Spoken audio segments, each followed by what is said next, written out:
see a lot of Latinos, especially people coming from Mexico, working in the vineyards, and then the younger guys working in the wineries. It's a very common thing, and yeah, everybody becomes good. Well, and I mean, there's a lot of it's not just immigrant workers from Mexico. There's a lot of Latin presence in the winemaking industry. Our assistant winemaker is an Argentinian. How helpful is it to have Spanish be your first language? You know, I wish that I spoke Spanish. It's been very difficult for me over harvest to kind of follow instructions and have a feel for what's going on, because a lot of what's being said is in Spanish. Do you feel like it's an asset? Oh, it's definitely an asset, especially in this country. I mean, the more languages you speak here, or it's like in Europe, the more languages you speak in Europe, the more valuable you become. Here in the United States, fortunately, it's Spanish. Yeah. Because it's such a huge population. I have traveled some across the country, and you see Latinos everywhere. You're right, not just from Mexico, from everywhere. Argentina obviously got their own wine industry going on, so we happen to have in Argentina assistant winemaker here.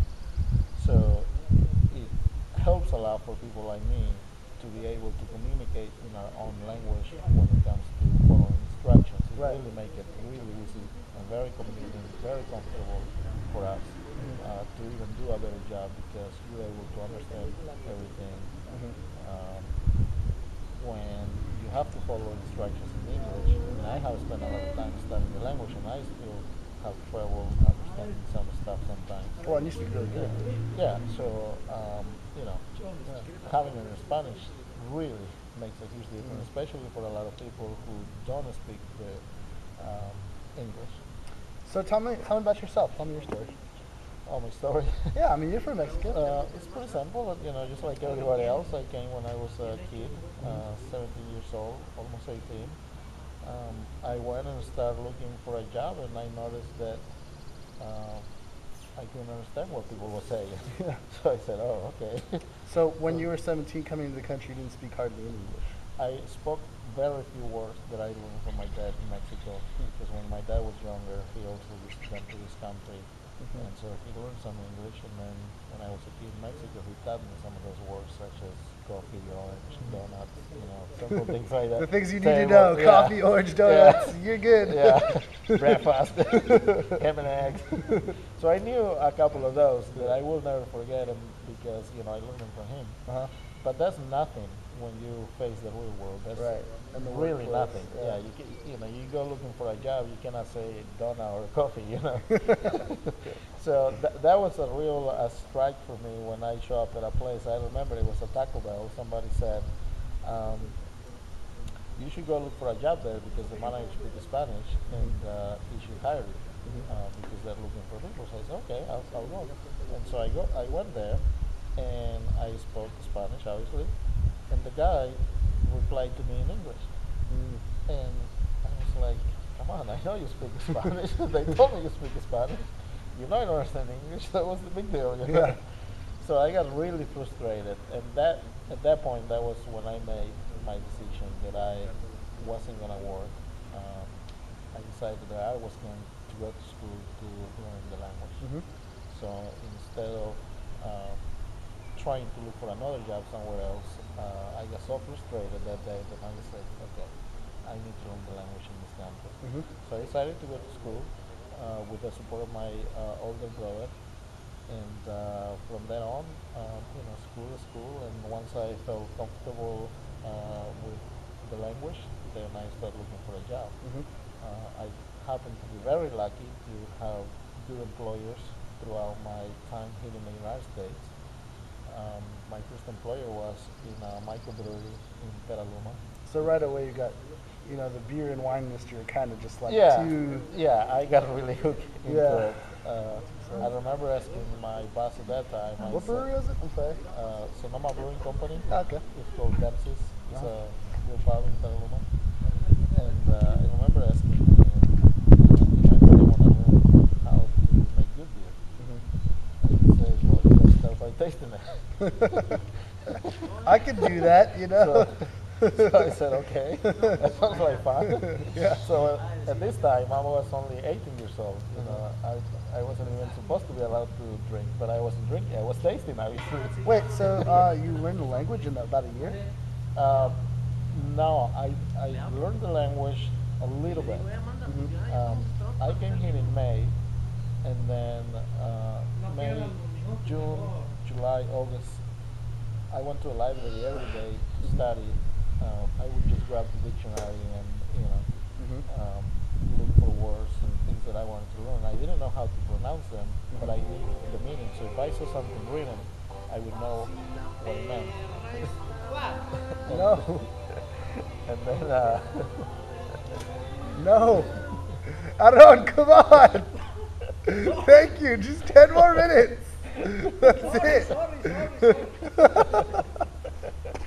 See, these guys. That's the only thing. It's the mariachi. the mariachi doesn't stop during the day. All right. I'm So, sorry. Where were we? talking about looking through the dictionary. Yeah. Picking up Okay. words. So that was a study on my own. Just going to a library, and they have videos and all kinds of stuff that if you really want to learn. So I used to take advantage of that. I would just study on my own, and then coming September, then I enrolled in Parras High School, and so I started going to school. So I started school in September, October, November, December, January, February. I remember February. I was able to capture just a little bit. When somebody spoke to me, I was able to say yes, no, and then they would say yes. Oh no. so that was That was the turning point. Right yeah. there. But at that point you realize that you're actually able to understand just a little bit. You're not sure what they're saying, but you were able to understand 2 or 3 words. So you thought you knew what they were saying, but you're still kind of guessing. So did your job at the brewery kind of lead into? At that point, also I happened to step out of my brother's support and end up starting my own life. So I needed to find me a job. So one of my teachers, one of my English teachers, knew this guy who owns this brewery in Petaluma, and so somehow she got me hooked in there, and I guess he said if she says you're a good kid, then come on over, help me. And that was your first and job that was my here. first job, and that was pretty much a part-time job, and that was right the point when I realized that I could understand a little bit. So when I went into that job, the guy who owns the microbrewery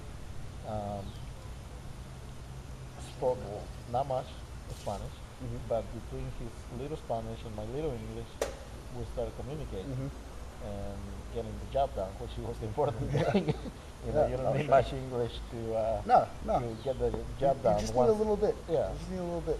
So anyway, those first 6 months that I went to school and the 3 months that I studied my own, those were really hard times, and I really studied really hard, and I felt like I was spinning my wheels because I couldn't understand. I kept on studying, and whenever people talked to me, I couldn't understand. I wanted to understand, but I couldn't.